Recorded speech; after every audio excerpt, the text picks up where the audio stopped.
Ya estamos, creo, la mayoría. Ya, buenas tardes, chicos. Mi nombre es Ana Alvarado Osorio. Vengo del Hospital Eduardo Revalletti Martins y ahora me ha tocado comentarles sobre la parte de dermatología en lo que respecta a su preparación. Recordarles, pues, que de acá, sobre todo, enfocarnos en cosas muy puntuales, que son las que de alguna manera nos van a servir para afrontar el examen. Tener en cuenta que, por ejemplo, cirugía, pediatría, ginecobstetricia, de alguna manera todos lo manejan porque son los cursos más preguntados, pero la diferencia a la hora de dar los exámenes radica justamente en estos cursos, en los cursos pequeños, en los menos preguntados, en los que de repente no nos alcanza el tiempo para estudiar y para repasar, ¿no? Entonces, yo creo que justamente aquí es cuando más debemos estar atentos de repente en las cosas, en los consejos, en los tips que les voy a dar, porque se pregunta lo mismo año tras año, ¿no? Si bien es poco, se pregunta en base a lo mismo. Entonces, eso para puntualizar, ¿no? Las diapositivas completas, que son las que yo tengo, las van a tener después en su plataforma virtual, así que más o menos espero que me sigan. Puede que están igual en el mismo orden los temas, pero de repente las preguntas puede que no estén en el mismo orden, así que más o menos vamos a prestar atención. Recordar, pues, que en los últimos exámenes en cuanto a salud, muy pocas preguntas han venido para dermatología, pero en el ENAM sí son numerosas las preguntas y sobre todo se enfocan en lo que son el tema de infecciones, tanto bacterianas como virales como parasitarias. Entonces es probablemente en lo que más tendríamos que hacer hincapié, ¿no?, a la hora de estudiar. En lo que respecta a las primeras preguntas, lo que me gustaría es que yo leo la pregunta rápidamente y para que interactúen conmigo simplemente alzar la mano y señalar nada más si les parece que es la 1, la 2, la 3, la 4 o la 5, solo para ver cómo están de base y luego ya lo resolvemos juntos. Entonces, en lo que respecta a la epidermis del antebrazo, está constituida por todas las capas siguientes excepto la espinosa, la basal, la córnea, la lúcida o la granulosa. En cuanto a la epidermis, recordar, pues, que los queratinocitos son el principal componente de la epidermis, el 90% le corresponde a ellos y el resto es el otro tipo de células que están ahí presentes. ¿Cuáles son? Las células de Merkel, el melanocito y de Langerhans. Teniendo en cuenta, pues, que una epidermis tiene un total de 5 capas, las cuales están descritas desde abajo hacia arriba. Desde la basal, recordar que es una sola capa de células cilíndricas, y aquí las células que vamos a ver son 2 de las 3 extras a los queratinocitos, que son las células de Merkel y los melanocitos. En la siguiente capa, la espinosa, la cual recibe su nombre porque en las células encontramos, pues, los desmosomas que van a conferir el aspecto espinoso a esta capa. Aquí vamos a encontrar, ¿qué células? Las de Langerhans. Siguiendo más hacia arriba, la granulosa, que lleva el nombre de esta capa justamente porque posee los gránulos de queratohialina. No hay más importancia en esta capa. La siguiente capa, que es la lúcida, es justamente el motivo de la pregunta, que es una capa que solamente va a estar presente en la piel gruesa de las palmas y plantas. Entonces, en ninguna otra parte, como el antebrazo, las vamos a ver, que fue la pregunta. Y la capa córnea, que es la capa más numerosa, que también hace que la piel de la palma y la planta, por ejemplo, sea más gruesa, porque podemos llegar hasta 100 hileras inclusive. Son capas de células muertas. Estas no tienen núcleo siquiera. Y bueno, recordar, pues, que el proceso de queratinización normal dura un mes en una persona normal, y que se va a ver alterada en patologías como la psoriasis, como veremos más adelante, en donde la queratinización se hace más rápida. Las células, rápidamente, el queratinocito, que se encarga del proceso de queratinización, que les dije que dura 28 días, el melanocito, que se encarga de la síntesis de melanina. En cuanto a las células de Langerhans, lo que podrían preguntar de repente es que son células presentadoras a los linfocitos T y contienen los gránulos de Birbeck, cuya función a día de hoy no se describe, no se conoce adecuadamente. Y de las células de Merkel, recordar lo importante nada más que actúan como mecanorreceptores. Mayor importancia no hay en estas células. Entonces, efectivamente, son las capas lúcidas. Además de la cantidad de pigmentos, ¿qué otros factores determinan el color de la piel?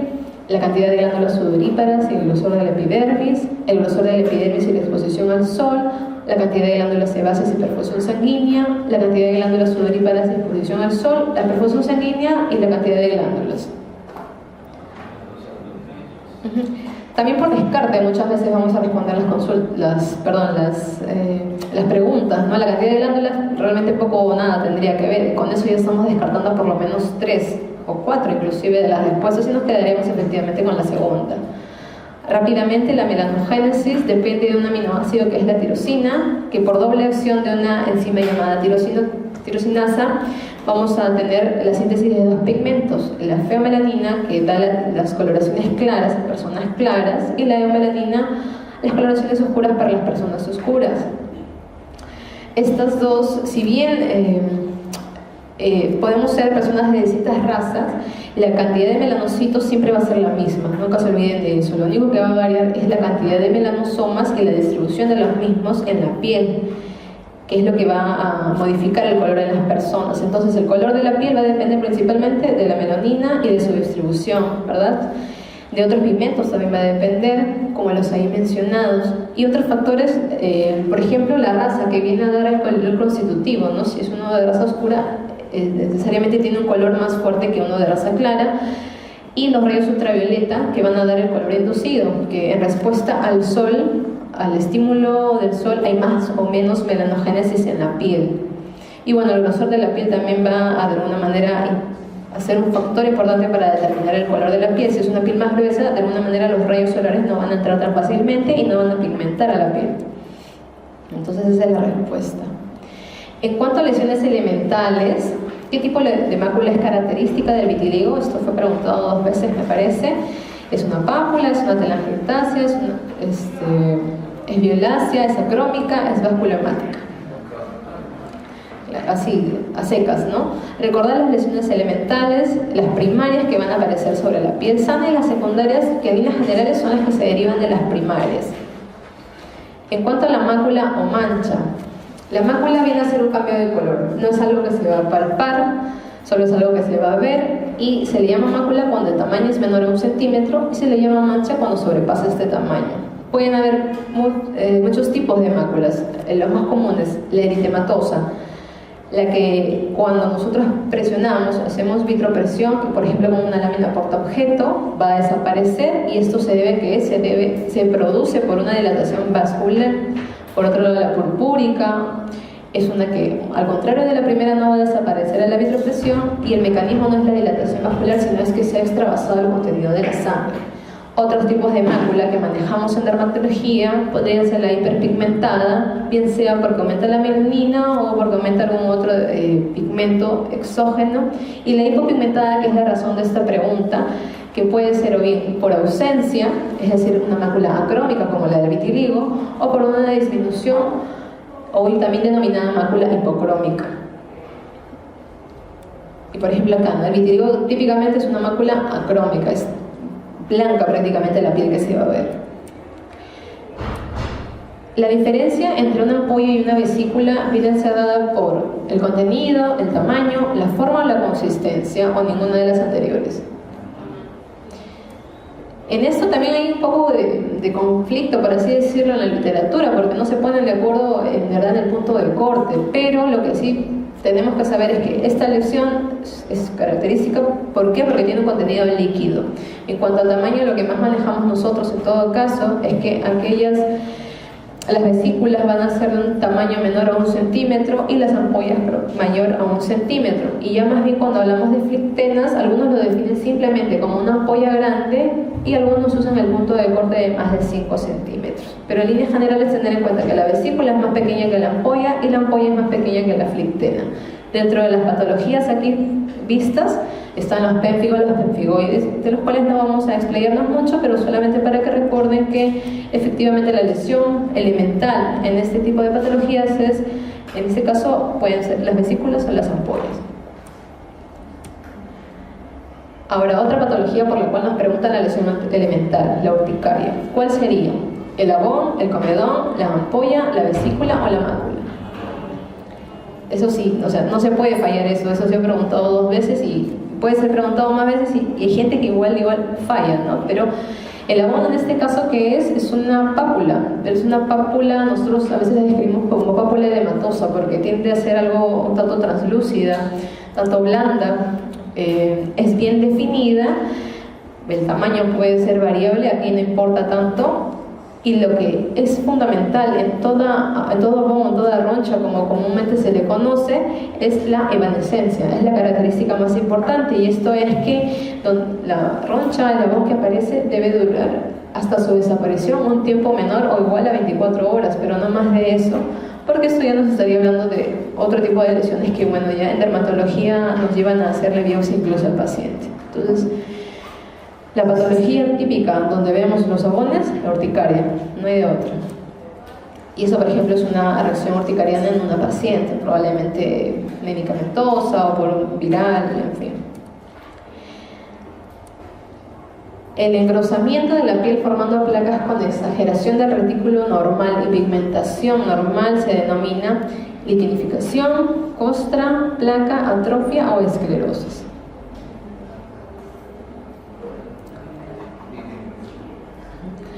Yo creo que la palabra clave, bueno, acá en este caso el engrosamiento de la piel, pero probablemente algo que también podrían ver es acentuación de pliegues, que es una característica típica y que la van a ver ahorita en la foto, ¿no? La liquenificación efectivamente es una lesión secundaria, elemental secundaria, en donde hay engrosamiento de la piel y también el pronunciamiento de los pliegues cutáneos, y secundaria porque se produce por el rascado crónico en pacientes con eczema crónicos, dermatitis crónicas.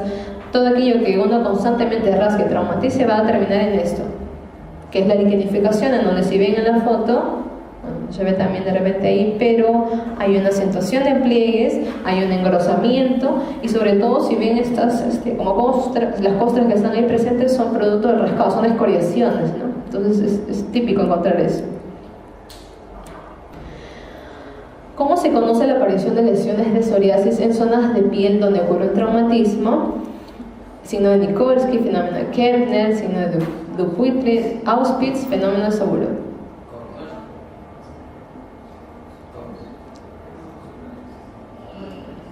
¿Cuál? Escucho de los dos, ¿no? Pero bien, vamos a ver. Hay que ver bien la pregunta, ¿no? Para más o menos ubicarnos, porque sí puede generar confusión y es lo que nos haría fallar, ¿no? En este caso nos están preguntando por las lesiones que aparecen en una zona de traumatismo en un paciente con psoriasis, ¿no? Que eso se llama fenómeno de Kempner, fenómeno isomórfico, porque en la zona donde hubo un traumatismo, una erosión, una herida, despertamos o provocamos que aparezca la psoriasis, y se le dice isomórfico porque efectivamente aparece la placa de la psoriasis en esa zona, ¿no? Ahora, se ve en la psoriasis, pero no es patognomónico de la psoriasis, porque tenemos otras patologías que también pueden cursar con este fenómeno. El vitiligo, por ejemplo, es característico que los pacientes, los varones, en la zona del cinturón, que es donde está bien apretado, están sometidos a un trauma, también hagan una banda de vitiligo en esa zona. El líquen plano también es otra patología en donde podría haber este fenómeno, en donde como el paciente se rasca constantemente, provoca que de alguna manera se extiendan linealmente las lesiones producto del rascado, y esto es por este fenómeno. Las verrugas y los moluscos, que son patologías infectocontagiosas, también de lo que empiezan como una sola, empiezan a diseminarse justamente porque la persona tiende a tocarse, a manipularlas, y ahí es donde despierta la lesión en otras zonas, ¿no? Del Auspitz vamos a hablar más adelante cuando hablemos de psoriasis, pero sí para que no nos confundamos, ¿no? Kempner. En el eczema, las lesiones crónicas son eritematosas, exudativas, descamativas, dolorosas o ulcerativas.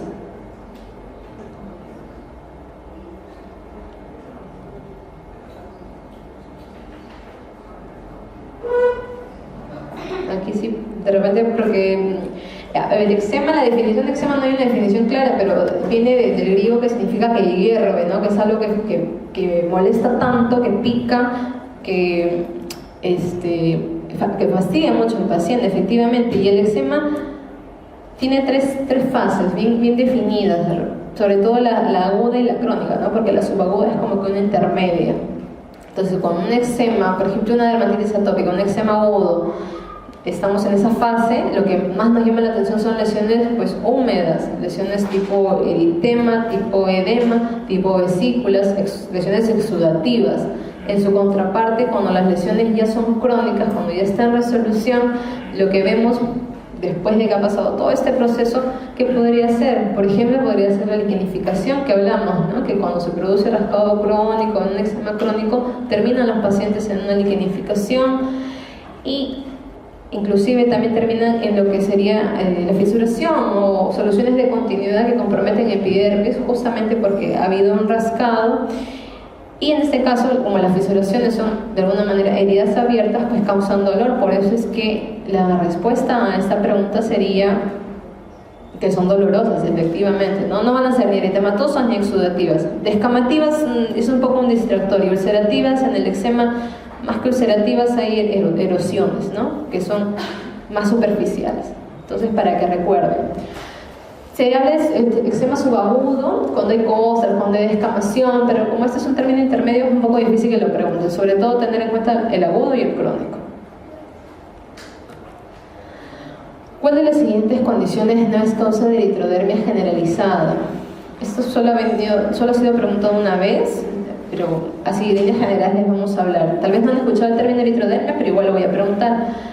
Reacción adversa a medicamentos, psoriasis, micosis fungoide, que es un tipo de linfoma cutáneo T, una dermatitis exfoliativa o un lupus discoide.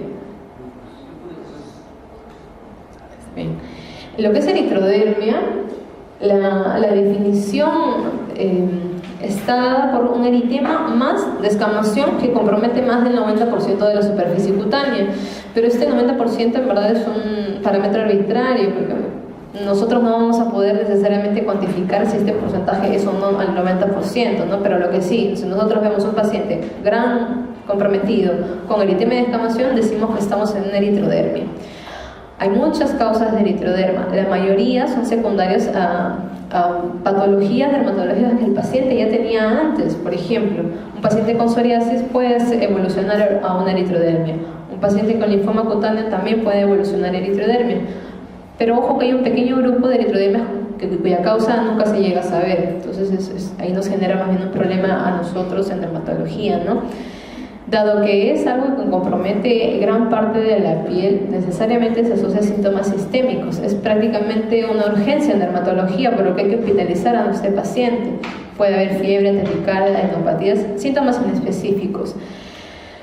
¿Y cuáles serían las causas? Como les mencioné, esta es la tabla, la única que deberían de repente tener en cuenta, ¿no?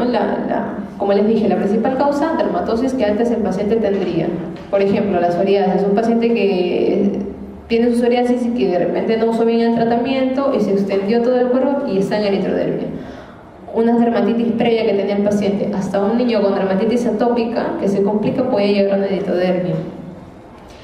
La pitiriasis rubra pilar, que es una patología que compromete que se acompaña de acentuación folicular, de engrosamiento palmoplantar, también podría llegar a eritrodermia. Los fármacos, es frecuente, antes sobre todo se veía con frecuencia que cuando el paciente con psoriasis utilizaba corticoide sistémico y no corticoide tópico, luego de la suspensión de este corticoide sistémico rebotaban su psoriasis y se producía una eritrodermia. Y otras enfermedades sistémicas también la podrían producir, los linfomas cutáneos, el síndrome de Sézary y las causas idiopáticas. Y como vemos, en ningún lado de la lista estaría el lupus, que es la respuesta. En lo que respecta a infecciones, que es lo más preguntado, y justamente en esa pregunta hubo un tema, me parece que dieron la respuesta en ese entonces, de una vez les digo, pusieron canis, porque yo me pareció ver que era otra respuesta, pero la respuesta efectivamente es canis, como lo he mencionado, porque repasando la tinea capitis necesariamente cuando la vemos pensemos en niños, es muy difícil verla en un adulto tiene un sesgo especial que de alguna manera lo defiende contra esto, y si la vemos la podríamos ver en grupo extremo tipo ancianos, pero sobre todo es de niños. Los agentes, se describe el Microsporum canis como el agente más frecuente y particularmente en Sudamérica, por si preguntan otra vez, es efectivamente el agente más frecuente, entonces necesariamente esta sería la respuesta. En cambio, el Trichofiton tonsuras es más frecuente en otros países, en otros grupos étnicos, tipo los norteamericanos, ¿no? Clínicamente, Una tinea capitis la sospechamos cuando hay alopecia, o sea, una placa donde no hay pelos, un parche donde no hay pelos en la cabeza del paciente, que se puede acompañar o no a eritema y sobre todo descamación. Entonces, cuando nosotros vemos a un niño que no tiene cabellito y que encima tiene escamas, se está rascando, de todas maneras hay que pensar en la posibilidad de una tinea capitis. Puede o no asociarse a linfadenopatía. Es frecuente verlo en los grupos con menos acceso a la salubridad, que viven en condiciones difíciles, de repente se ve y se complica tanto que llega a la linfadenopatía. No vamos a hacer tanto hincapié en las no inflamatorias, pero sí de repente hablar del querion de Celso, que podría preguntarse tal vez, ¿no? Sobre todo por este signo de la espumadera, que esta es de alguna manera una reacción. O sea, este paciente que tiene querion de Celso hace una reacción de hipersensibilidad, una hiperrespuesta a una tiña, de alguna manera se ha complicado, y lo que hace pues es de alguna manera supura al paciente, y supura a través de los folículos pilosos, que cuando nosotros presionamos la cabeza del paciente la pus sale a través de esos folículos pilosos, y es a eso lo que se le llama el signo de la espumadera, que es característico de esto. Después, por lo otro, no hay mayor relevancia. Entonces la respuesta sería pues Microsporum canis. Y el tratamiento de elección de la tinea capitis, a ver, por descarte también podríamos sacar esto, ¿no? ¿Cuál sería? La tetraciclina, el eritro, el ketoconazol, la anfotericina B o la gliciofulvina. O sea, las dos primeras de hecho no serían, ¿no? Porque son antibióticos. El ketoconazol ya prohibido, hace daño hepático, no lo usamos. La anfotericina B es para infecciones más profundas. Ahora lo respondemos. La alopecia postinflamatoria de la tinea capitis puede prevenirse con el uso de antimicóticos sistémicos, antibióticos, antiinflamatorios no esteroideos, corticoides o antimicóticos tópicos. Es un poco más difícil, ¿no? Porque nos da como que pensar de repente. AINES de repente no. Yo creo que viendo nada más esta respuesta diríamos AINES no. Antibióticos no creo que tenga nada que ver si esto es una patología provocada por hongos, ¿no? Antimicóticos tópicos. En la tinea capitis nunca el tratamiento va a ser tópico. De todas maneras el tratamiento viene a ser sistémico. Pero están preguntándonos por la alopecia postinflamatoria. Entonces ya ahí nos están necesariamente haciendo marcar algo que ayude contra la inflamación, ¿no? Entonces probablemente los corticoides serían la respuesta, que es lo que vamos a ver acá. Entonces, el diagnóstico de la tinea capitis, un frotis y un cultivo, y el tratamiento siempre sistémico. Hay muchos antimicóticos utilizados para la tinea capitis, que efectivamente, hacemos usos en los niños, por eso es que las dosis están a 100 kilos por miligramos por kilo de peso. El tema es que la FDA, lo único que ha aprobado es hasta el día de hoy la gliciofulvina. Si bien utilizamos los otros, oficialmente lo único aprobado es la gliciofulvina porque es de elección. Por ejemplo, otras opciones que usamos frecuentemente en pediatría vendría a ser la terbinafina, que en dosis prácticas, si el niño pesa menos de 20, le damos un cuarto de pastilla, si pesa de 20 a 40, le damos mitad de pastilla, y si pesa más de 40, una pastilla, como un adulto. Todo esto sería diario. Ojo que el tratamiento hay que demorarlo por lo menos un mes, 6 semanas, no es un tratamiento corto tampoco.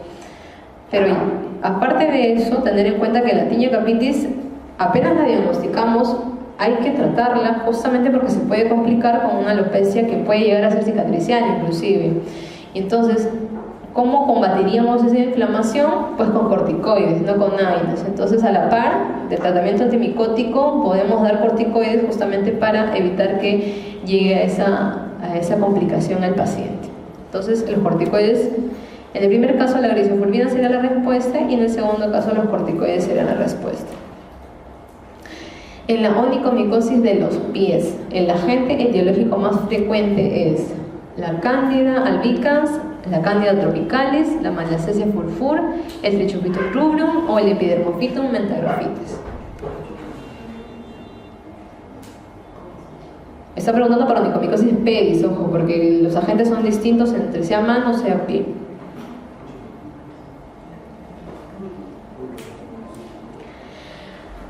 Onicomicosis, la tinea capitis, niños, onicomicosis, adultos. ¿Quiénes? Es tan frecuente porque es básicamente por contagio, pero ¿quiénes? Siempre, por ejemplo, vemos los diabéticos. Siempre revisen en los pies a los diabéticos, van a tener onicomicosis de todas maneras. Los agentes, efectivamente, los dermatofitos constituyen el 90% de los causantes y dentro de ellos el Trichofitum rubrum a la cabeza. Las levaduras también pueden afectar, pero en un menor porcentaje.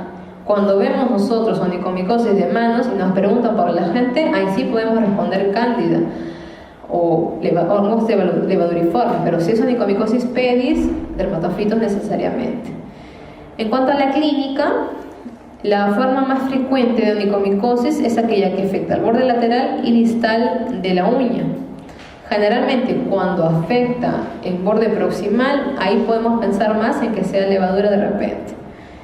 Y esto, como les dije, para recordar: onicomicosis pedis, dermatofitos; onicomicosis manum, levaduras. Y esa es la respuesta. ¿Cuál es el agente etiológico en la micosis caracterizada por manchas hipocrómicas o rosadas con descamación?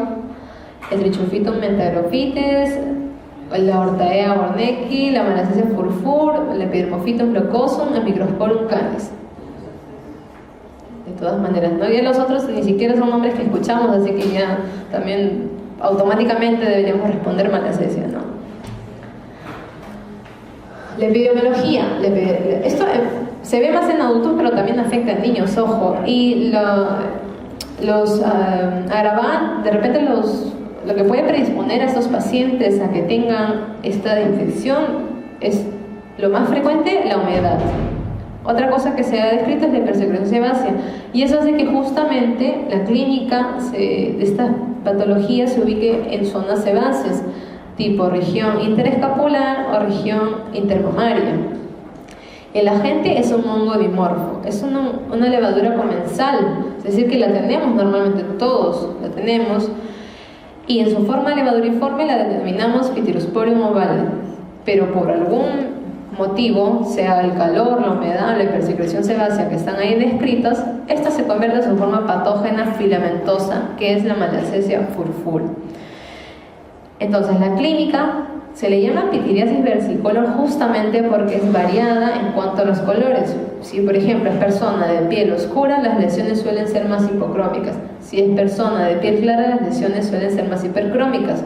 Pueden ser rosadas también, pueden mostrar una descamación superficial muy fina, y la localización es, como les dije, área centrotorácica y espalda, áreas seborreicas. El diagnóstico es clínico principalmente, pero si queremos evidenciarlo mediante el laboratorio, de igual manera el frotis con KOH lo que nos va a poder evidenciar es la forma patógena filamentosa, que la describen en la literatura como la de Albóndigas espaguetis. Otra ayuda diagnóstica, pero que realmente no la hacemos, pero tal vez sería bueno que la sepan porque es algo que se pregunta, es que mediante el uso de la lámpara de Woods, estas lesiones despiertan una fluorescencia amarillo-naranja. Y el tratamiento debe ser tópico. Se le dice al paciente que se le trata un mes de forma tópica, pero que la pigmentación va a demorar todavía en pasar. Y ojo que es muy frecuente que vuelvan vez tras vez en los veranos, que es donde más suda la persona, ¿no? Solamente si es un paciente inmunosuprimido podemos optar por la vía sistémica, no más. Y esto es, ¿no? Si es persona de piel clara, las manchas son más oscuras; persona de piel oscura, las manchas son más claras, y esto es lo que vemos al microscopio. Las albóndigas y los espaguetis, como lo describen. Hablando de infecciones ya no micóticas sino bacterianas, la principal característica del ectima, es un proceso que toma tejido conjuntivo laxo, se observan ampollas, es un cuadro infeccioso que abarca dermis, inicialmente aparece una pseudomembrana blanquecina, puede acompañar enfermedades sistémicas. Un poquito confusa la pregunta, ¿no? ¿Cuál? Efectivamente. Entonces, para fijarlo nada más con lo que vemos, desde los forúnculos hasta la izquierda, estamos hablando de infecciones por staph, erisipela, celulitis, infecciones por estreptococos. Entonces, el impétigo es una infección, ahí en el cuadro lo vemos, no es una infección superficial, coge de epidermis. El ectima empieza como un impétigo, pero puede comprometer también la dermis superficial. Entonces, como que es un impétigo más profundo, por así decirlo. La foliculitis, ya en su mismo nombre lo está diciendo, ¿no? Es una infección del folículo piloso. El forúnculo viene a ser una foliculitis porque afecta al folículo piloso, pero además compromete toda la dermis peril que esté acompañando a ese folículo piloso. Por eso es que es de alguna manera un poco más profunda. Y el carbúnculo lo único que viene a hacer es cuando varios forúnculos se juntan y nos da pues lo que denominamos carbúnculo. Y las erisipelas son infecciones superficiales de dermis y la celulitis infecciones ya más profundas. Entonces la característica principal es efectivamente que compromete esta dermis. Acá como ampollas, nada tendría que ver. De repente ampollas, impétigo, ¿no? Pero no ectima. Que es lo siguiente, el impétigo ampolloso es causado por Staph aureus coagulase negativo, Streptococcus pneumoniae, Haemophilus, Staph aureus coagulase positivo o Pseudomonas. ¿Cuál aureus? Hay dos aureus, ¿no? Estamos entre dos, 50-50 para responder. El positivo, ¿no? Porque el negativo es el epidermidis. Entonces, de impétigo, ¿qué debemos saber? Que hay dos formas, la no ampollar y la ampollar. La que más vemos es la no ampollar. El agente antes era el estreptococo, pero a día de hoy sabemos que es el estafilococo.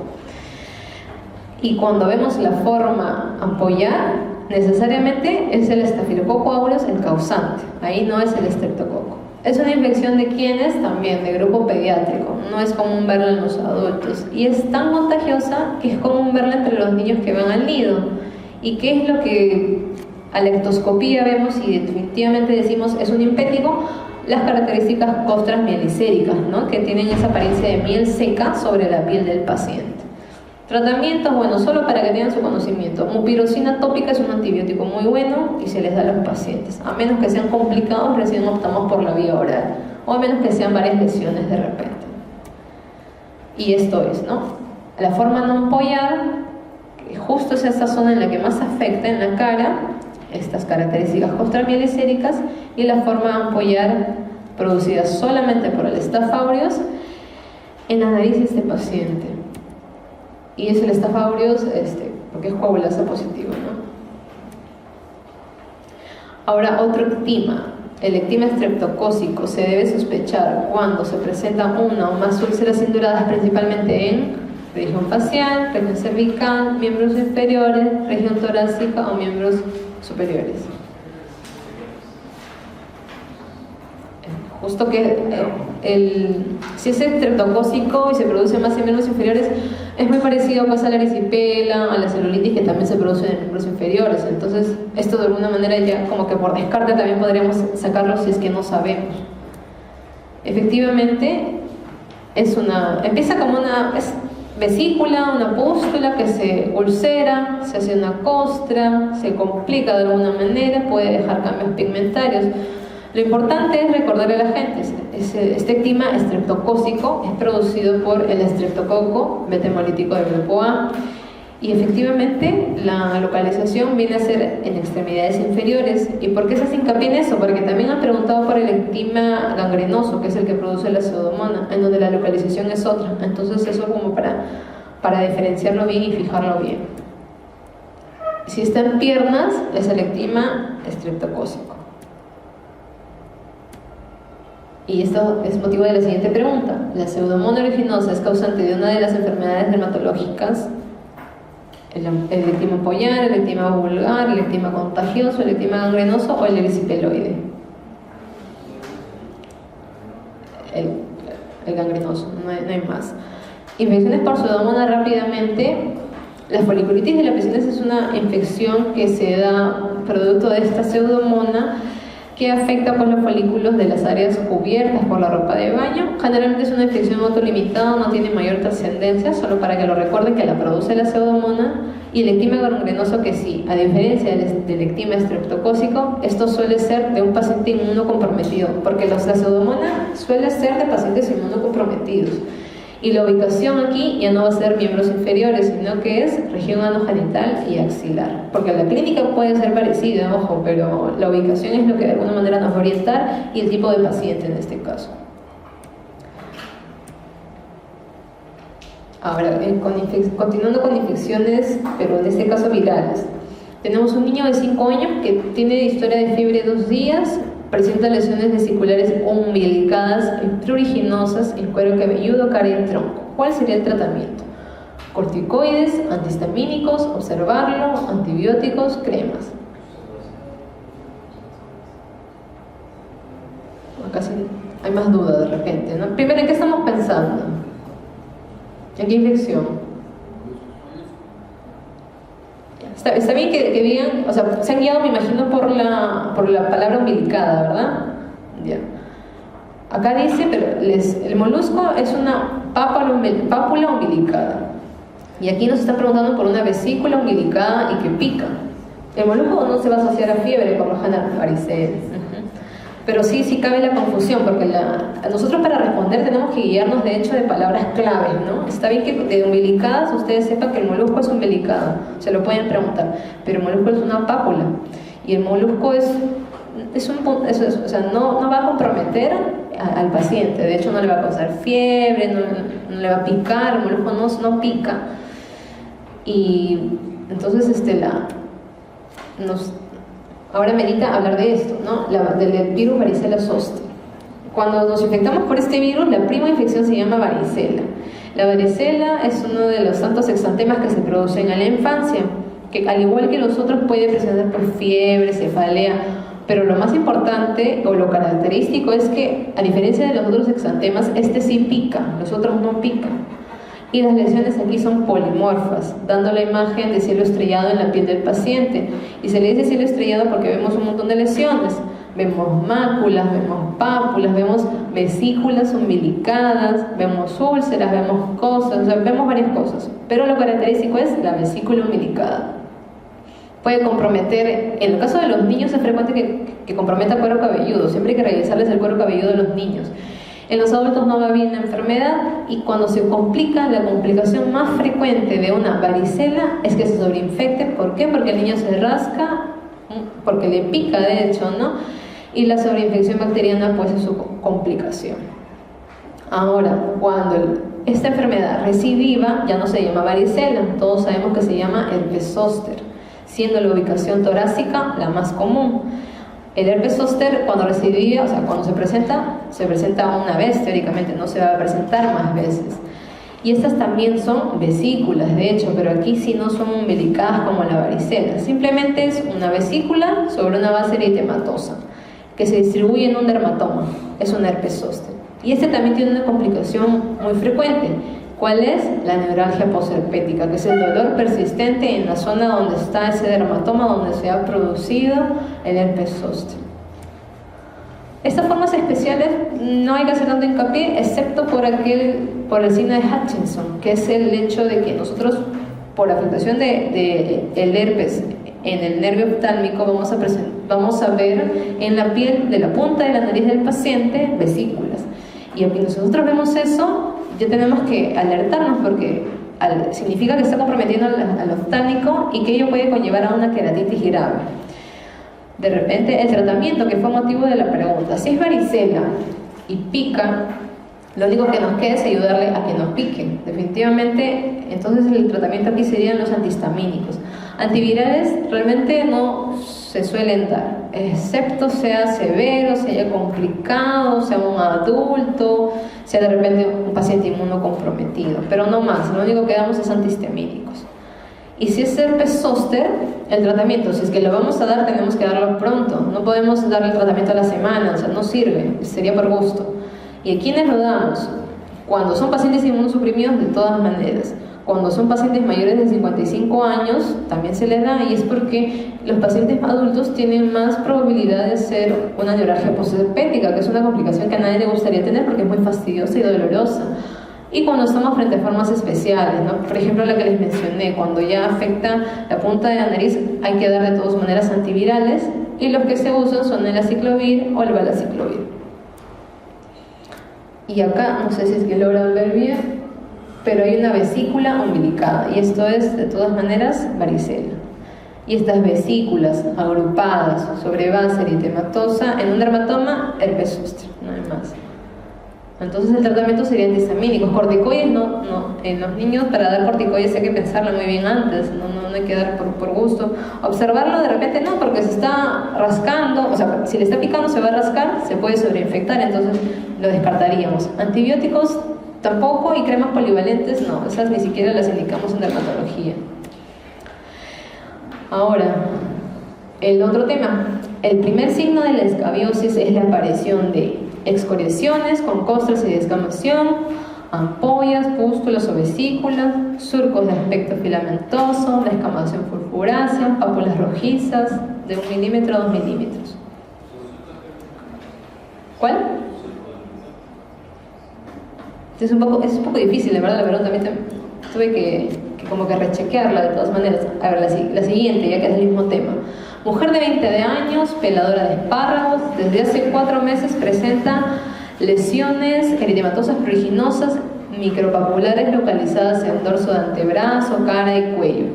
Las lesiones también se han identificado en algunas de sus compañeras de trabajo y no presentan antecedentes de atopia. Hay palabras claves, hay datos claves que ya nosotros tenemos que tener en cuenta, ¿no? ¿Qué tiene esta paciente? Tiene acarosis, tiene dermatitis por contacto, tiene pitiriasis rosada, tiene dermatofitosis, tiene rosácea. Y aquí la clave para decir que es acarosis probablemente es el hecho de que las compañeras de trabajo también lo tengan, ¿no? ¿Qué más nos ayudaría?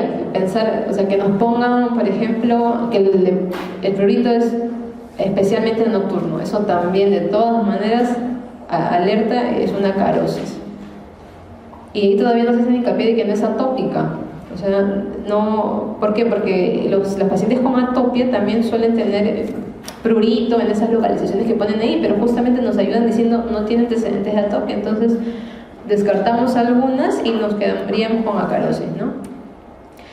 Otra, varón de 11 años que tiene prurito intenso, especialmente en la noche, y ahí está la palabra clave. Al examen, lesiones papuloritematosas pequeñas en dorsos de manos.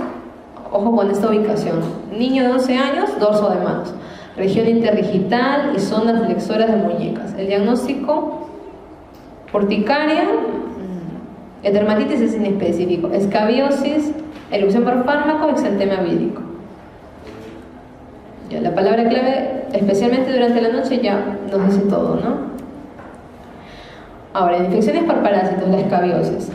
El ácaro Sarcoptes scabiei variedad hominis, porque hay otras variedades, pero la hominis, es decir, la de las personas, es la que produce esta escabiosis. El periodo de incubación es de 1 mes. Esto quiere decir que si una persona se contagia ahora, los síntomas recién los puede hacer dentro de 1 mes. Por eso es importante que el tratamiento sea en toda la familia, a pesar de que a un miembro de la familia no le pique. El contagio, si es de piel a piel, hay un 95% de probabilidades de contagiarse. Entonces hay que tener cuidado. O sea, si nosotros sospechamos de un paciente, ahora que van a ir algunos al serum, se tengan en cuenta eso porque lo van a ver y es muy frecuente, ¿no? Cuando examinan a sus pacientes, tener cuidado en ponerse guantes de repente, porque miren la alta tasa de contagio. Los tipos, la escabiosis común. ¿Cuáles son los síntomas? El prurito en las noches, ese es de todas maneras estamos hablando de una escabiosis. Y el hecho de que sea familiar, siempre es importante que cuando un paciente refiere que le pica el cuerpo, en primera le pregunten si alguien más de la familia le está picando. Si le dicen que sí, muy probablemente ya hemos hecho el diagnóstico. ¿Y por qué es que pica en las noches? Es porque en las noches estos ácaros escarban y se movilizan en la piel, produciendo pues el prurito. Ahora, lo de los signos. Las pápulas de 1 a 2 milímetros, que fue motivo de la pregunta, es lo más frecuente. A pesar de que nosotros pensemos que el surco acarino de repente es lo más frecuente, no es lo más frecuente, al contrario, es muy poco probable verlo. Si lo han visto es porque han tenido, verdad, suerte en verlo, no es tan fácil verlo. Estas pápulas, aparte de ser lo más frecuente, el síntoma más frecuente va a ser el primer signo, es con lo que debutan los pacientes. Son inespecíficas, ciertamente, ¿no? Entonces ahí es donde más bien la descripción del paciente es lo que nos ayudaría a más bien dar con el diagnóstico. También pueden haber nódulos. Estas lesiones son también de alguna manera polimorfas, porque miren, hay pápulas También pueden haber nódulos, y cuando hay nódulos, ¿dónde los ubica? En los genitales, y si es varón, en el escroto. Es muy típico. También podrían haber nódulos en las axilas. Escoriaciones de hecho hay porque le pica al paciente. Y, ojo, también pueden haber vesículas, pero si vemos vesículas es sobre todo porque estamos frente a lactantes. En los adultos es difícil ver vesículas, y en los niños también. Solamente en los lactantes solemos ver. En cuanto a la ubicación, si son lactantes, afecta con mayor frecuencia esta parte, el segmento de arriba, el cuero cabelludo, cara, y compromete palmas y plantas, que es también como que típico de este grupo etario. Ya si estamos hablando del resto de grupos etarios, revisen en las manos. Las manos es la ubicación típica, los espacios interdigitales sobre todo, las zonas flexores de las muñecas, axilas, las areolas. A veces es frecuente el contagio de mamá al bebé que da de lactar, entonces revisen las areolas, pero sobre todo las manos. Y el surco acarino no es lo más frecuente, pero sí es lo más típico. Y esto es una elevación lineal de la piel porque es un túnel que está excavando la hembra del parásito. Y al final de este túnel hay una pequeña vesícula donde se queda el parásito, a la cual le llaman vesícula perlada de Bacille. Ahora, esto es con respecto a la sarna, la común, la que vamos a ver en la consulta de repente. Otros tipos vendrían a ser la sarna noruega o costrosa, que cuando la vemos es porque el paciente necesariamente es inmunodeprimido. Eso es lo que probablemente deberíamos fijar. Y se le llama costrosa porque es como que si uno ve las palmas y plantas de los pacientes, lo que ven es una hiperkeratosis, es un engrosamiento, que lo vamos a ver en las siguientes fotos.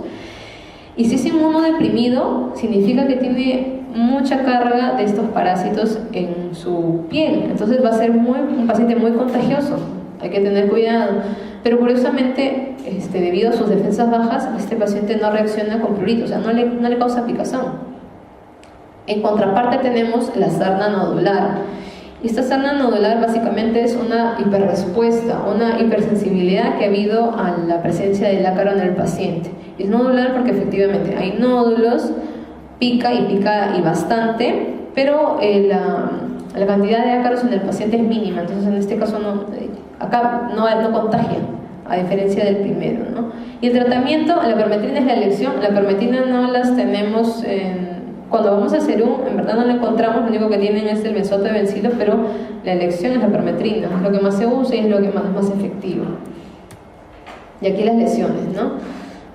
Esta vendría a ser el surco acarino, como le digo, es difícil verlo, pero si lo ven es típico, ya nos da más el diagnóstico. Y aquí un paciente con lesiones polimorfas, escoriaciones, pápulas, nódulos, y que probablemente el prurito lo aqueja en las noches. Y esta es la sarna noruega, esta hiperkeratosis bien llamativa que sobre todo afecta palmas y plantas. Y entonces la respuesta aquí sería pápulas rojizas, ¿no?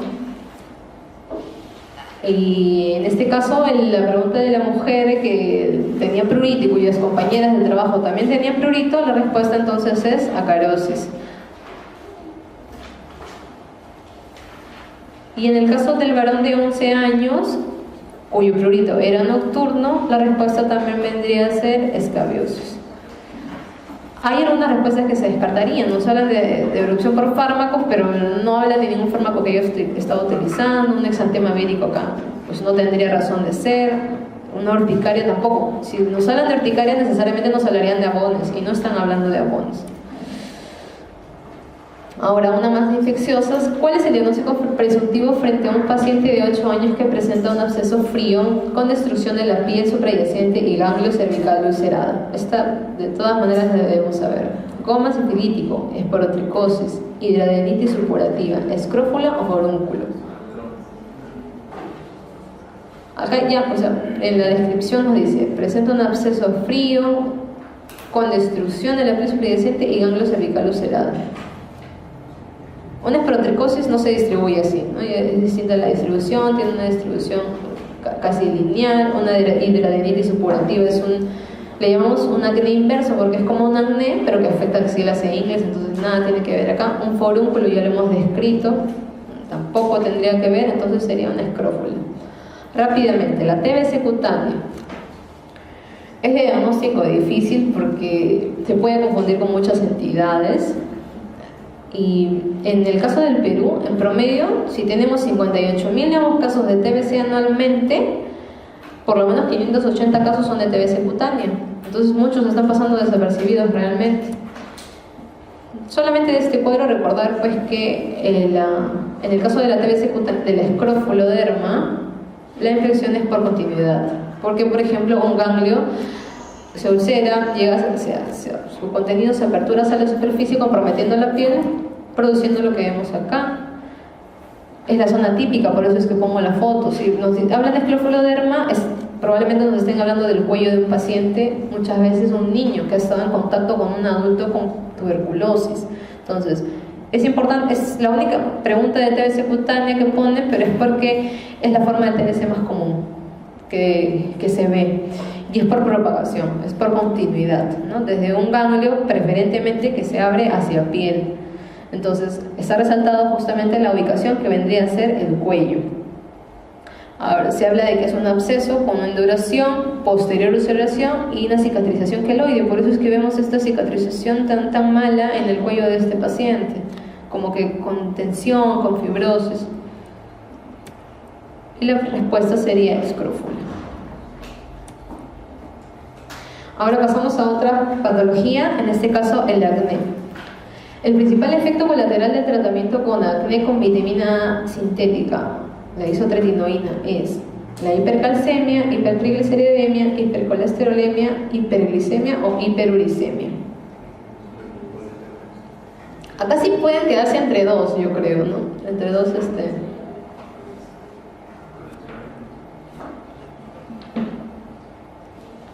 hipercalcemia, nada. Hiperglicemia, hiperuricemia, no. Estaríamos entre estas dos, ¿no? Hay un debate en la literatura, inclusive, ¿eh? A ver, la isotretinoína. Cosas puntuales a recordar. El peor efecto de todo retinoide sistémico siempre va a ser la teratogenicidad. Es el efecto adverso más grave. Por eso, mujer que está usando isotretinoína no puede quedar embarazada.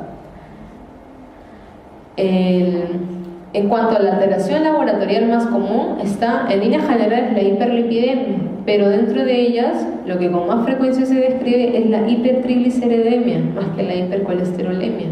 Entonces, por lo menos si un paciente va a empezar un tratamiento con isotretinoína, hacerle un perfil lipídico de base para hacerle un control. Se describe que a los 6 meses es prudente hacer un primer control. Si sale normal ya no se hace controles, pero sí afecta a los lípidos y sobre todo a los triglicéridos. Y la sequedad es el efecto adverso más común que aquejan los pacientes. Por eso es que cuando uno les da tratamiento con isotretinoína, solemos hidratar la piel del paciente, porque realmente es muy bueno para tratar el acné, pero es muy molestoso, porque realmente seca la piel. Entonces la respuesta es la hipertrigliceridemia. En cuanto al tratamiento del acné vulgar, dice, si se dirige a la eliminación de los comedones, está hablando de los comedones, mediante el frotado vigoroso de la piel, no creo que sea un tratamiento, eliminación de las grasas de la piel, dieta exenta de alimentos grasos, normalización de la queratinización folicular, o prevención de la hipertrigliceridemia. Claro, o sea, ¿cómo ayudamos al acné? Atacando sus factores etiopatogénicos, ¿no? El frotado vigoroso nada tendría que ver acá. El tema de la dieta es algo relativo. Hasta el día de hoy no se ha comprobado que algún alimento en particular se relacione con el acné. Entonces el paciente, si nos pregunta, realmente le decimos coma lo que usted sienta que le cae bien, ¿no? Pero no hacemos restricción. Entonces hablamos de la etiopatogenia del acné. Según este gráfico trata de alguna manera dividir cómo es que se va produciendo cada una de las lesiones elementales en el acné. Entonces, en primer lugar, los comedones, que es justamente lo que nos preguntan en el test. ¿Cómo inicia el acné? Se habla de que hay inicialmente una alteración en la queratinización del infundíbulo, esta zona. Probablemente hay un aumento de la queratinización en esta zona, que asociado a la alteración tanto cuantitativa como cualitativa del sebo de la glándula sebácea, va a provocar lo que son los comedones. Entonces, por eso es que esta sería la respuesta, ¿no? La normalización de la queratinización. Pero cuando esto progresa, cuando además de esto como ya de alguna manera no hay cómo eliminar este contenido que se está acumulando acá, se genera el medio para que crezca el Propionobacterium acnes. Y es aquí cuando se producen las lesiones tipo papulopustulares, como la infección, por así decirlo. Y cuando progresa, ya cuando el organismo se defiende mediante una respuesta inflamatoria, ya es cuando se producen los nódulos quistes. Entonces es como que la secuencia de la etiopatogenia en el acné. Y los comedones pues se producirían por esa alteración inicial tanto en el infundíbulo como en los trastornos de la glándula sebácea. Por lo que esa sería la respuesta. Ahora, paciente con acné intenso, además de la terapia tópica, ¿cuál es el tratamiento antibiótico de elección? O sea, el antibiótico tendría que incluir el Propionobacterium acnes, obviamente, ¿no? Exacto, la doxiciclina. O sea, las tetraciclinas de todas maneras, no hay que olvidarnos de esto. Si nos pone minoxiclina también es la respuesta, ojo. Pero generalmente nos han puesto doxiciclina en los exámenes. Entonces, el tratamiento tópico del acné es variado. Generalmente lo reservamos a formas de acné leves. El peróxido de benzoilo es uno de los más utilizados. Tiene acción bacteriostática, pero no es un antibiótico como tal, pero es muy bueno. Después los retinoides tópicos también actúan muy bien. También tenemos antibióticos tópicos como la clinda, la eritromicina. Generalmente se describe que en tiempos cortos porque generan resistencia. Y el ácido celaico, que no lo usamos mucho acá. Y en cuanto al tratamiento sistémico, que es el motivo de la pregunta, los antibióticos en primera estarían pues las tetraciclinas, la doxilamino, la limeciclina, que es la más actual, y la tetraciclina como tal, por su efecto tanto bacteriostático como antiinflamatorio. Entonces ayuda a disminuir el acné del paciente. Pero ojo que estos fármacos son fotosensibilizantes, entonces hay que tener cuidado cuando los recetemos al paciente. Ahora, si estamos en pediatría, no podemos dar estos fármacos. Recordar que las tetraciclinas están contraindicadas en los niños menores de 8 años sobre todo. Entonces en ellos una opción serían los macrólidos, que ya serían como que la terapia de segunda línea, ¿no? La eritro, la citromicina estarían indicados. Ahora, esto con respecto a los antibióticos, pero también tenemos los retinoides sistémicos, de los que más o menos ya hemos hablado. Y es probablemente el mejor fármaco, les dije, porque se va a actuar sobre todos los factores fisiopatológicos del acné que hace un rato les mencioné. Tener cuidado de nunca recetar en conjunto un antibiótico sistémico junto con isotretinoína, porque ambos son fotosensibilizantes y se potencian, y además de que pueden provocar hipertensión intracraneal. Entonces, prohibido darlos juntos. Doxiciclina sería la respuesta. Los otros, bueno, no tendrían acá cobertura, ¿no?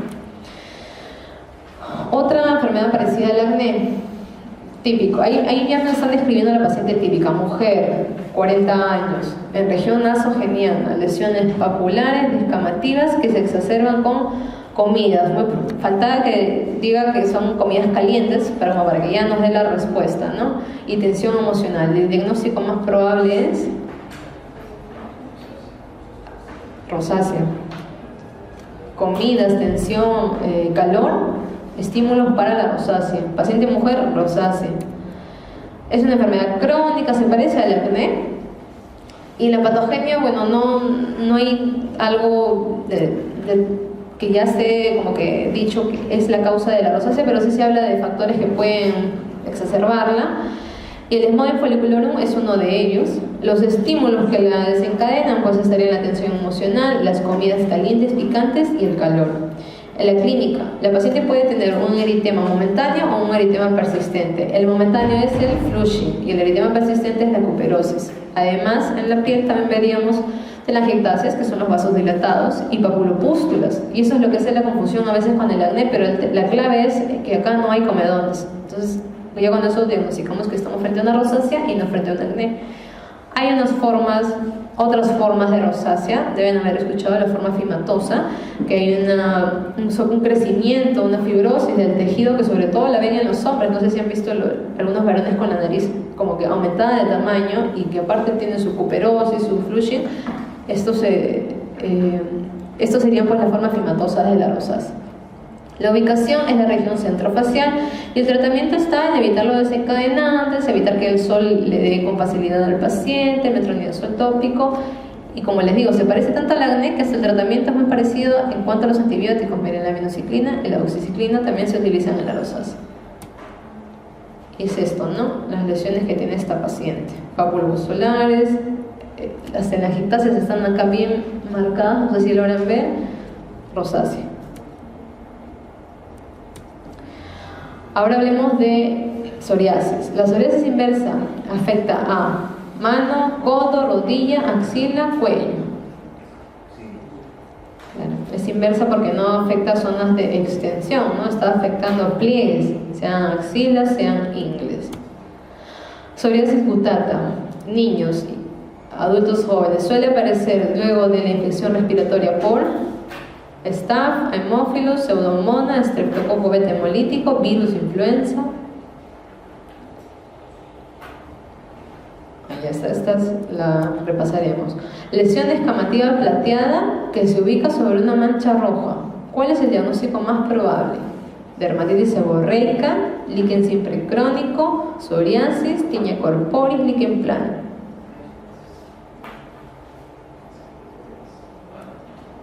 Esa también la vamos a explicar una por una, ¿ya?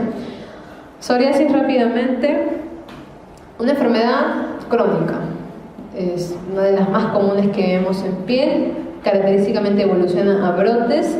El componente familiar es muy importante. Si uno tiene un familiar con psoriasis, generalmente el debut es más temprano, no hay diferencia entre sexos y la psoriasis más frecuente es la psoriasis vulgar. Y de repente, como para que tengan en cuenta o tengan el conocimiento, está en debate si actualmente se le va a considerar o no un factor de riesgo cardiovascular.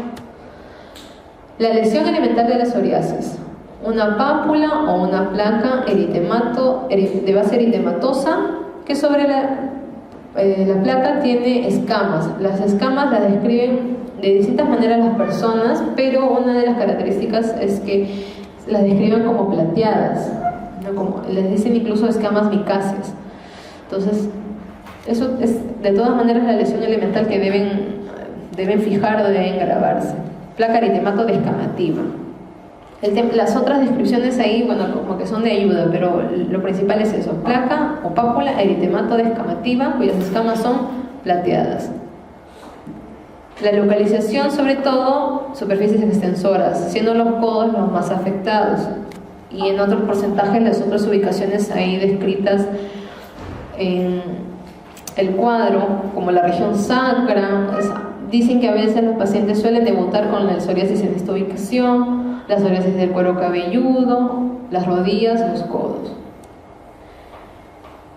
Esto es para responder a una de las preguntas que generó una duda al comienzo, que era la semiología que se hace en un paciente con psoriasis. Se hace lo que denominamos el raspado metódico de Brock.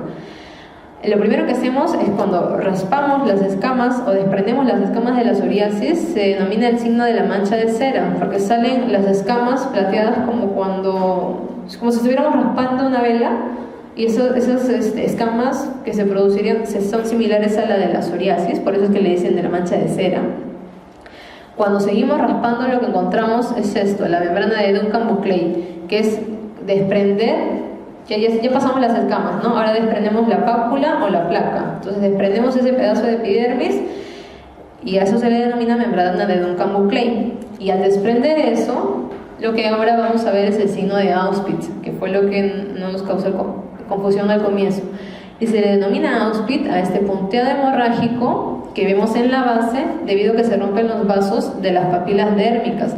Algo que hay en la psoriasis y en la histopatología es que justamente de alguna manera hay proliferación de estos vasos, por eso es que se ven tantos puntos sangrantes cuando hacemos este raspado metódico de Brock. Ahora, la psoriasis en placa le dijera la más común, las placas eritemato descamativas en estas zonas típicas: codos, rodillas, región sacra, inclusive región retroauricular. Seguimos con la psoriasis en placas, que también puede afectar otras zonas, las palmas, las plantas. En las manos se considera incluso que en las manos o en la cara puede ser un signo de gravedad, porque de hecho afecta mucho al paciente, ¿no? La gutata, que fue motivo de una pregunta, se denominan gotas porque son pápulas, no son placas, son pequeñísimas, pero que también se acompañan de todo lo característico, ¿no? Son pápulas, eritemato, descamativas, típica de niños y adultos jóvenes por una post-infección por estreptococo beta hemolítico. Generalmente resuelven bien, pero sí pueden en un futuro ser pacientes cuya psoriasis va a persistir, ¿no? La inversa, que es motivo de la otra pregunta también, es porque afecta a pliegues. Entonces, en este caso están los pliegues inframamarios, están las ingles, las axilas. Y el problema acá de esta psoriasis inversa, solo para que lo tengan en cuenta, es que muchas veces nos puede generar confusión con las lesiones por cándida, que también tiende a afectar estas zonas. Pero para que se den cuenta, en la infección por cándida, generalmente hablamos de unas lesiones satélites, es decir, lesiones puntuales cercanas, pero acá no vemos ninguna. Y además que el tema de la confusión es que cuando es psoriasis inversa no vemos escamas, por eso es que también nos genera la confusión, ¿no? Como está en una zona en donde hay fricción, se desprenden las escamas y no las vemos, solo para tenerlo en cuenta. La psoriasis eritodérmica, que también les mencioné en un inicio, que es cuando se extiende ya por todo el cuerpo. Psoriasis pustulosas, las formas localizadas, generalizadas, no hay mayor problema acá. La psoriasis ungueal, por si lo preguntan, el pitting o el piqueteado ungueal es el signo más frecuente que se observa, pero no es patognomónico de la psoriasis, ojo, porque también lo podemos ver en otras patologías, como por ejemplo la alopecia areata, o inclusive los niños con dermatitis atópica también las vemos, así que no pensemos automáticamente en que si vemos pitting es psoriasis, pero sí es una ayuda. Lo que sí es lo más característico es la onicólisis o el desprendimiento distal de la uña, que lo vemos acá, se ve algo más blanquecino justamente porque se está desprendiendo la uña distalmente. Otros signos que vemos son los que llamamos la decoloración en mancha de aceite, que sí es característico de la psoriasis, por si lo vemos ya pensemos en psoriasis, y las hemorragias en astilla, que no son característicos pero que sí también se pueden ver en la psoriasis. Entonces, psoriasis inversa, pliegues. En este caso, lo único que está ahí presente, las axilas. Psoriasis gutata, niños, adultos jóvenes, infección respiratoria, estreptococo beta hemolítico. Acá lo que generó confusión, ¿no? Mancha roja, decía mancha, de repente por ahí que no nos ayudó. Mancha roja, de escama plateada. De repente lo que aquí nos debería ayudar es el tema de la escama plateada. Escama plateada en psoriasis y no lo van a ver en otro lugar más. ¿Por qué? Dermatitis seborreica, que luego lo vamos a hablar, pero les voy mencionando. También puede haber una placa o pápula eritematosa, pero la escama no va a ser plateada, la escama va a ser amarillenta, grasosa. El líquen siempre crónico también lo vamos a hablar al final, eso sí, en un acápite aparte. La tiña corporis, las tiñas que tienen de característico el borde circinado. Eso sí, si lo leen, borde circinado, tiñas. Entonces esto no entraría dentro de ese diagnóstico. El líquen plano también es una lesión papular, pero no es una lesión que tenga, no suele ser eritematosa, suele ser una lesión purpúrica, es una lesión que pica mucho, es una lesión plana, entonces escama no es lo característico, por lo cual no sería pues la respuesta. Entonces la respuesta acá solamente sería psoriasis. Dermatitis seborreica, en este caso están preguntándonos por la infantil. ¿Qué sabemos de la infantil? Se desconoce totalmente su etiología, predomina en cuero cabelludo, predomina en cara, no ataca pecho, cejas ni espalda, es descamativa en la evolución. ¿Alguna idea?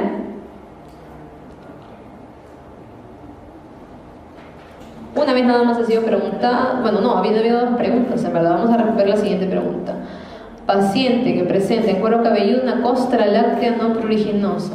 Diagnóstico más probable, pitidiasis rosada, un poco raro, ¿no? El cuero cabelludo no suele afectar. Eritema polimorfo, una reacción adversa a medicamentos, tampoco. Dermatitis seborreica, veremos. Psoriasis, líquen plano.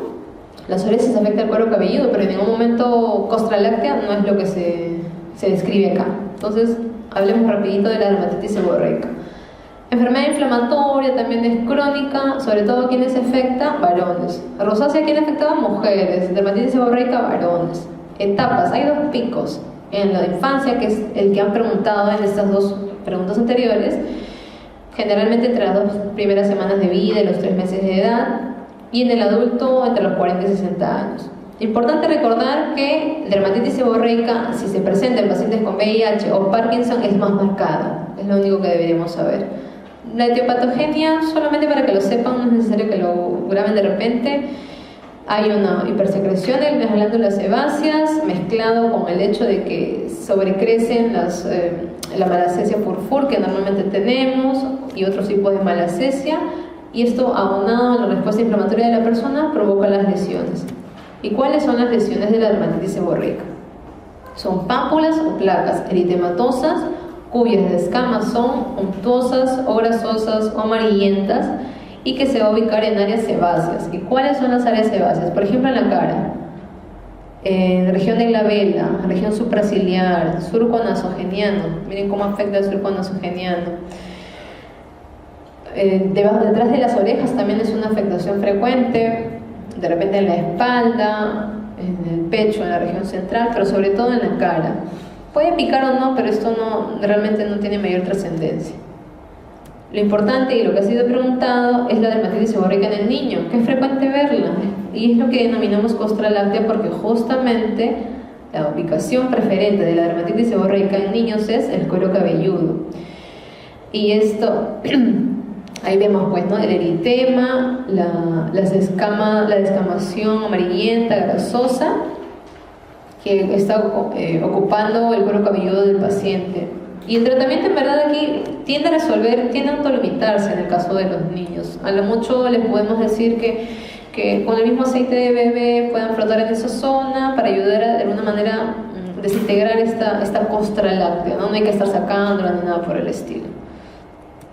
Entonces, dermatitis seborreica infantil, cuero cabelludo. ¿Y bajo qué forma le denominamos? Le denominamos costra láctea.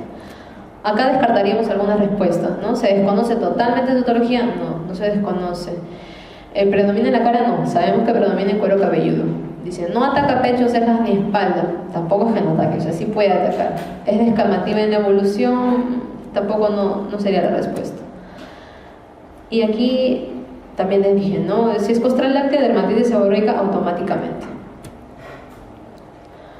Otro tema, ya para ir terminando, escolar de 6 años que presenta desde los 11 meses episodios recurrentes de erupción pápulo-vesicular, eritematosa y pruriginosa en cuero cabelludo y región retroauricular, antecedente de rinitis, al examen piel serótica o piel seca con zonas de liquenificación, que es el engrosamiento de la piel, ¿no?, con acentuación de pliegues. ¿Qué tratamiento le indicaría?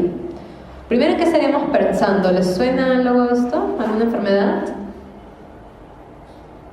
Un poco difícil, ¿no? A ver, jabón de glicerina, antihistamínicos, corticoides sistémicos antihistamínicos, crema aumentante y antibióticos, corticoides tópicos y antihistamínicos, tacrolimus y ciclosporina. Ahora, la ciclosporina es un fármaco fuerte, yo creo que por ahí que descartaríamos. Jabón de glicerina como tratamiento es una ayuda, pero como tratamiento como tal tampoco sería, lo iríamos descartando. De repente crema aumentante y antibiótico sería un coadyuvante, ¿no? Pero al niño le está molestando la piel seca, tiene una erupción que es pruriginosa, entonces como que nos quedamos cortos con ese tratamiento, ¿no? Probablemente tenemos como que dos respuestas posibles: corticoide sistémico y antihistamínicos, corticoide tópico y antihistamínicos. Y a veces, digamos, no sabemos qué es, pero decimos, pues es un niño, de repente el corticoide sistémico puede ser muy fuerte, entonces me decanto por el corticoide tópico. De alguna manera podríamos llegar así a las respuestas, ¿no?, ya siendo exagerados y valiéndonos de todas las armas para responder la pregunta y acertarla, ¿no? A ver, otra. Niña de 2 años que desde los 9 meses presenta episodios de lesiones eritematosas, descamativas en mejillas, abdomen y partes extensoras de los miembros, con mucho prurito. A ver, si es una patología crónica, difícilmente va a ser pues una escabiosis, ¿no? Ya ahí descartamos. Actualmente aparecen lesiones similares después de que come maní. Al examen se evidencia pliegues redundantes infraorbitales. Esto también grábenlo bien porque luego lo vamos a comentar. ¿Qué tipo de dermatitis consideraría en su precisión diagnóstica? Dice, por ingesta de alimentos, pero ellos describen que es desde más antes, ¿no? Y lo del maní lo reportan recién. Seborreica. Aquí no nos están hablando nada de la descamación grasa, de repente no es la zona, ¿no? Dice partes extensores de miembros. No, no es una zona seborreica, por ahí que la descartamos. Dice dermatitis alérgica de contacto. No hay nada acá que nos digan que ha tenido contacto con algo como para decir esto puede ser, ¿no? Infecciosa, tampoco.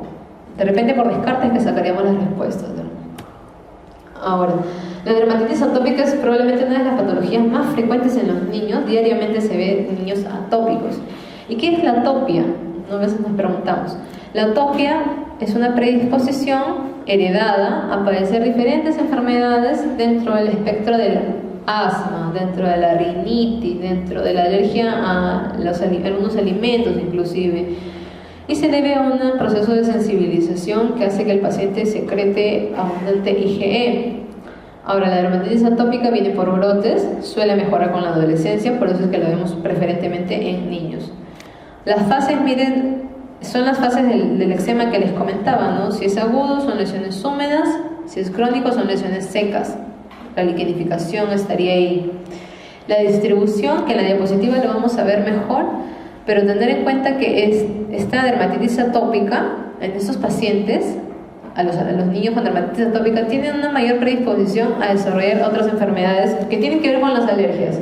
¿Qué cosa? Rinitis alérgica, asma, alergia alimentaria. Y no solamente en ellos, o sea, si por ahí nos dan la pista de que el papá tiene asma, ya, o sea, también estamos pensando en que estamos dentro del espectro de dermatitis atópica.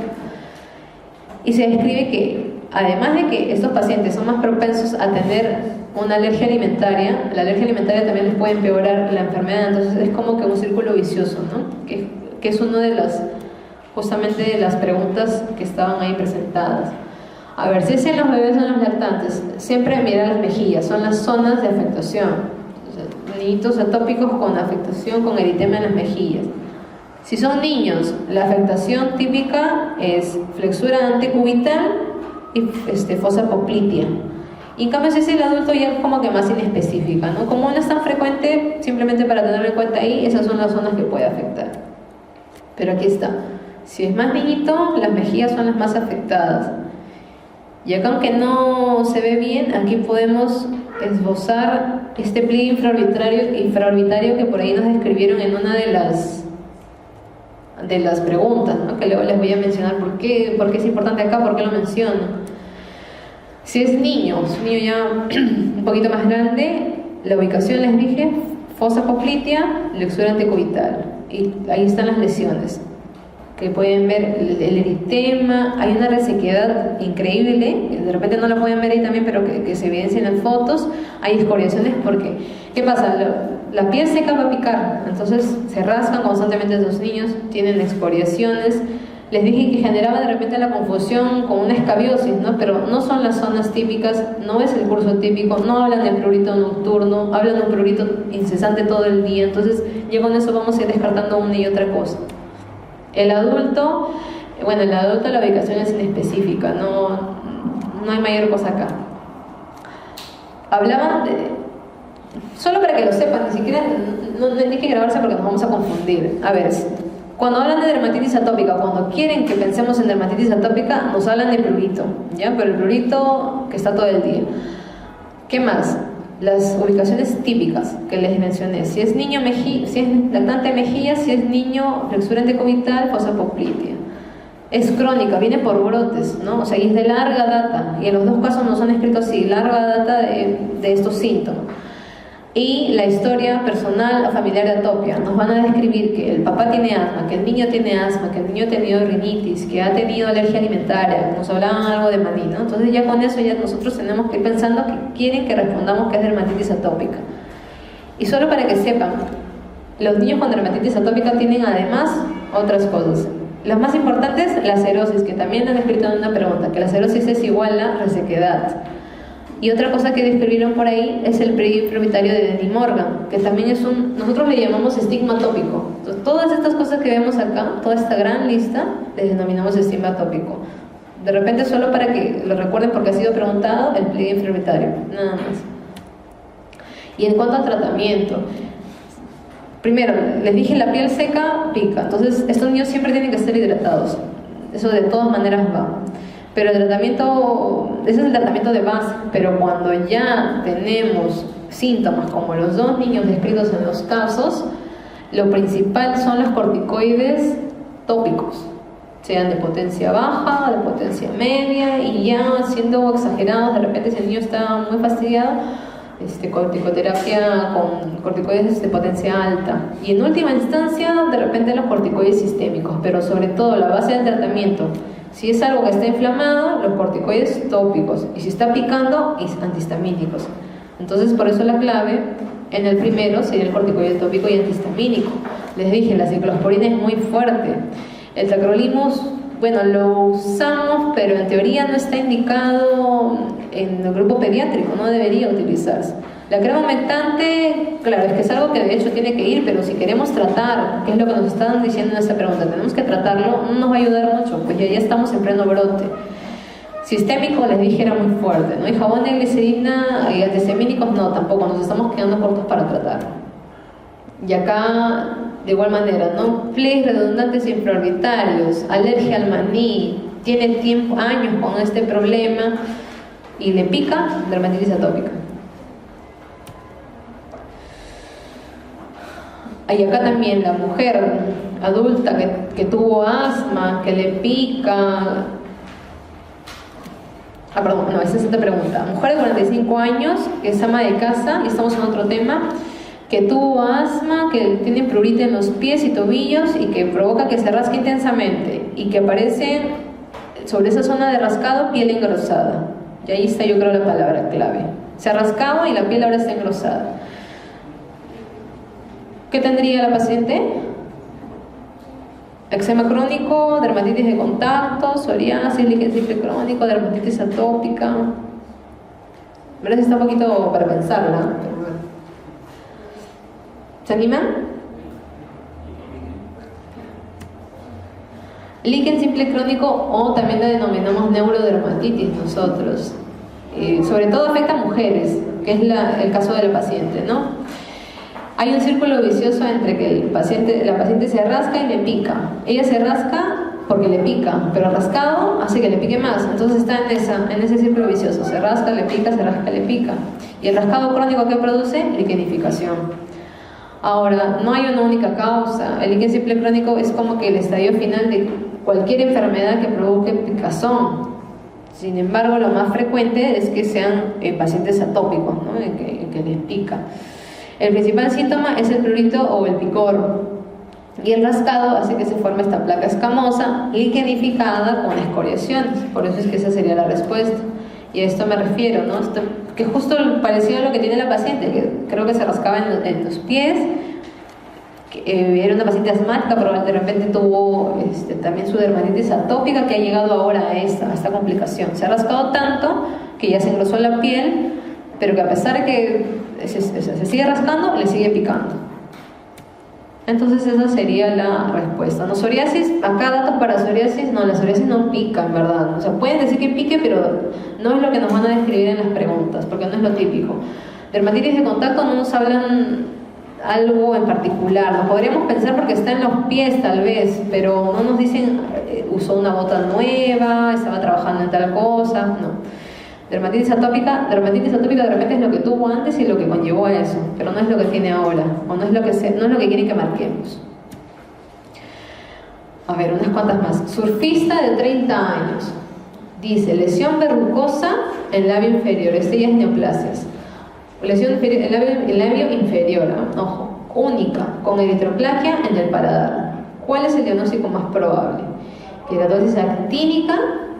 La queratosis actínica generalmente se ven en pacientes que han tenido larga exposición al sol y ya generalmente en adultos mayores. Esta paciente es joven, aunque ha sido surfista, ¿no? Y está expuesta al sol. Carcinoma vasocelular. El carcinoma vasocelular, para que ya lo sepamos, no afecta mucosas y esta lesión está en labio. Carcinoma espinocelular, queratosis seborreica. Las queratosis seborreicas tienden a ser lesiones pigmentadas y en mucosas no, se ubican en piel sobre todo. Melanoma maligno tienden a ser lesiones pigmentadas. No nos habla acá de lesión pigmentada. ¿Cuál sería la respuesta? ¿Cuál? Hay varios datos como para tratar de responder la pregunta, aun si no la sabemos, ¿no? A ver, el cáncer de piel, el más frecuente es el cáncer de piel no melanoma. Y dentro del cáncer de piel no melanoma tenemos al vaso celular, que es el más frecuente, y al espinocelular. El vaso celular es porque viene de las células basales, y el espinocelular es porque viene de las células espinosas, sobre todo. Importante acá hacer la diferenciación entre uno y otro. El vasocelular asienta sobre piel sana. Generalmente el espinocelular asienta sobre una lesión precancerosa, una queratosis actínica, una eritroplaquia, una leucoplaquia, que es lo que estaba mencionando ahí. Ubicación más frecuente del carcinoma vasocelular, de hecho, estaría en cara, y la que describe con más frecuencia es el cando interno. En cambio, en el espinocelular suele ubicarse en labio. ¿Y cuál labio? En el labio inferior, que es donde más da el sol, ¿no? Por lógica, de alguna manera lo sacaríamos. Les dije, el vasocelular no afecta mucosas, entonces no tendría por qué afectar ni mucosa labial, ni mucho menos genital. Lo que sí sería posible en el espinocelular, que es lo que tiene esta paciente, porque tiene la mucosa labial, la afectación. Ahora, la invasión del vasocelular es locorregional, o sea, afecta en esa zona solamente. Y en cambio el espinocelular sí es posible hacer metástasis, por eso es que ahí hay que tener un poquito de más cuidado a la hora de tratar de inmediato al paciente. Entonces, es una surfista, entonces estamos pensando que es una paciente que ha estado expuesta al sol, de hecho. Joven, quedándose actínica, ya nos alejaría de esta respuesta. Presenta una lesión, dice, verrucosa en labio inferior. El labio inferior es mucosa, ya con eso descartamos vasocelular. Es una lesión única y además menciona una eritroplaquia en el paladar. Entonces nos hablan de que ya tiene lesiones precancerosas espinocelular. Antes de hablar de melanoma vamos a hablar de esta pregunta. Creo que está en la última parte. ¿Qué es el eritema nodoso? Nos preguntan. Un nodo reumático, una paniculitis por hipersensibilidad, una forma de TBC cutánea, una forma de vasculitis, una forma de púrpura anafilactoide. Solo lo he preguntado una vez, pero igual hay que fijar algunas cosas. ¿Saben qué es? ¿Una qué? Ya. Ahora vamos a ver. El eritema nodoso es una paniculitis. Es la paniculitis más frecuente, la que más vemos en dermatología. Es una paciente generalmente mujer y se debe a una hipersensibilidad. Realmente no se sabe, cuando nos preguntan por la causa, nosotros respondemos que es idiopática, realmente no se sabe la causa. Pero si es que hay algún agente identificado, se habla de que se relaciona más frecuentemente con infecciones por estreptococo. Por eso es que cuando un paciente tiene el eritema nodoso, uno de los planes de trabajo incluye hacer un cultivo faríngeo, por ejemplo, o medirle el nivel de antistreptolicinol. Otras patologías también lo pueden causar, como enfermedades sistémicas, fármacos, en fin. ¿Y cuál es la clínica? Si es una paniculitis, la paniculitis es afectación del tejido graso, es algo profundo. Entonces, la traducción clínica serían pues nódulos, porque los nódulos son lesiones que se palpan mejor de lo que se ven, porque son lesiones profundas. Entonces, ¿cuál sería la clínica? Nódulos subcutáneos, que en su superficie lo vemos eritematosos, por eso es que se llama eritema nodoso. Y son dolorosos, duelen, ¿ya? Y la ubicación es cara anterior de piernas. Si nos dicen cara posterior de piernas, ya estamos pensando en otras cosas. Por ejemplo, la vasculitis nodular, el eritema indurado de Bazán, solo para que lo sepa. El eritema nodoso, cara anterior de la pierna de una mujer y que causa dolor. Y que cuando cura se va, así como vino se va, no le va a dejar ninguna lesión. No hay vasculitis, ojo, en el eritema nodoso no hay vasculitis. Y el tratamiento, bueno, puede ser con AINES, en fin, inespecífico, tiende a autolimitarse. Y esas son las lesiones, ¿no? Son nódulos de superficie eritematosa, duelen y están ¿dónde? En cara anterior de las piernas de una mujer. Entonces, ¿qué es el eritema nodoso? ¿Un nodo reumático? No tiene nada que ver acá. ¿Una forma de TBC cutánea? No. Una forma de TBC cutánea sería lo que les dije, ¿no? El eritema indurado de Bazán, que afectaría piernas, pero en la cara posterior. Una vasculitis no es, aquí no hay vasculitis, solo paniculitis. Una forma de púrpura anafilactoide, no, tampoco. A ver, ya casi para acabar, ¿cuál es la característica más importante de la lesión para el pronóstico en un paciente con melanoma maligno. El melanoma maligno es un cáncer de piel, ¿verdad? Es el más agresivo. A ver, el grosor, el diámetro, el borde, el color, la vascularidad. ¿Alguien sabe?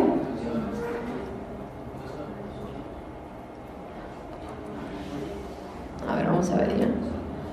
El melanoma es el cáncer de piel más agresivo, mata a los pacientes, la incidencia lamentablemente está en aumento, es terrible ver a diario pacientes que ya llegan con lesiones avanzadas. La máxima incidencia se da a partir de los 60 a 65 años. Se describe que es un poco más frecuente en mujeres y lo más frecuente es que vengan de la nada, o sea que no es que sea un paciente que dice tengo un lunar de muchos años, ahora me ha cambiado. Es un poco difícil que eso sea melanoma, generalmente es algo que de la nada nació como melanoma. Ahora, el factor pronóstico más importante, en dermatología hablamos del índice de Clark, del nivel de Breslow. Esto habla de las profundidades, ni siquiera es necesario que se sepan los milímetros ni nada, simplemente tienen que entender que el pronóstico del melanoma depende de muchos factores. Uno de ellos, el importante, es estos niveles de profundidad, que es el motivo de esta pregunta, ¿no? Si hay mayor profundidad, el pronóstico va a ser peor en el paciente. Ya hay que hacer de repente un mayor corte, un tratamiento coadyuvante, tipo quimioterapia, tipo inmunoterapia. Entonces, hablar de profundidad implica hablar del pronóstico del paciente. Otros factores pronósticos, la ulceración, solo para que lo sepan estos, esos son factores pronósticos, pero que en la histopatología los dermatólogos lo vemos. La ulceración, el índice de mitótico, satelitosis, que son lesiones cercanas al melanoma. El diámetro no tanto, lo que importa más es el crecimiento en profundidad, porque recuerden que el melanoma tiene un primer crecimiento en extensión, un crecimiento horizontal, que es donde tenemos todavía chances de curar al paciente si es que diagnosticamos la lesión a tiempo, pero ya cuando empieza su crecimiento en profundidad, su crecimiento vertical, ahí es cuando ya tenemos el problema, ¿no? Porque ya podemos llegar a las metástasis, a afectación ganglionar, etcétera. El borde no es algo específico, o sea, el borde nos ayuda de una manera a sospechar que estamos frente a un melanoma, ¿no? Si el borde es irregular o si el color es una zona más pigmentada que la otra, de repente es una ayuda, pero no es para el pronóstico. A la vascularidad tampoco, no es algo en específico. Y esta pregunta, que también está dentro de tumores, es la única vez que ha sido preguntada. Es un proceso inflamatorio crónico que se asocia con la presencia de pelos en el tejido graso subcutáneo. A ver, hidradenitis supurativa, les dije, es como un acné inverso. Hay estas lesiones, están en axilas, ingles, por ejemplo, no nos hablan de eso. Celulitis son infecciones de la dermis, en piernas sobre todo. Abscesos es una colección de pus, piodermitis es inflamación o infección de los folículos pilosos, quiste pilonidal. Ya, de repente por descarte, ¿no? Nos hablan de un pelo, entonces nos suena a pilonidal, marcamos ya, no nos queda de otra tampoco, ¿no? Y efectivamente esa es la respuesta. Lesión quística en región sacrococcígea, esa es la región típica, eso lo maneja mejor el cirujano general, porque es profunda, ojo. Aumenta de volumen cuando se complica y requiere para que se produzca un pelo que se mete, se invade, irrita y la piel se inflama. Y el drenaje o el sacar el quiste pilonidal es el tratamiento estándar. Esa sería la respuesta y eso sería todo, chicos.